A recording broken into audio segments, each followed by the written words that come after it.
एक रक्कम 16 वर्षात सरळ व्याजाने दुप्पट होते तर व्याजाचा दर किती? हा प्रश्न ट्रिकनुसार आपण 30 सेकंदाच्या आत सोडू शकतो. यासाठी पुढील सूत्राचा आपण वापर करू शकतो. पट वजा 1 गुणिला 100 छेदामध्ये जेवढे वर्ष दिले असतील तेवढे वर्ष. तर या ठिकाणी 16 दिलेले आहेत. आता पट दिलेली आपल्याला दुप्पट 2 वजा 1 गुणिला 100 छेदामध्ये 16. 2 मधून 1 गेला, उरला 1 गुणिला 100 100 छेदामध्ये 16 बरोबर 100 एके 100 छेदामध्ये 16.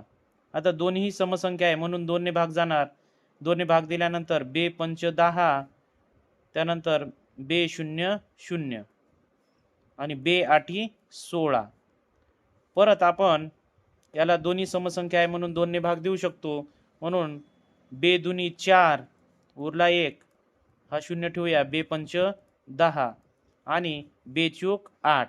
आता 25/4 ला आपण पूर्णांक युक्त अपूर्णांकामध्ये रूपांतर करणार आहे. यासाठी विद्यार्थी मित्रांनो 4 ने 25 ला आपण भागूया. जो पूर्ण भाग बसणार तो या ठिकाणी लिहायचा आहे. 4 पंच 20, 4 सक 24. आता 25 मधून 24 गेले, उरला 1, तो लिहायचा अंशस्थानी आणि छेदामध्ये 4 जसेच्या तसे. म्हणजे 6.1/4 हे आपलं उत्तर आलेलं आहे. म्हणजेच पर्याय क्रमांक बी हे उत्तर आहे.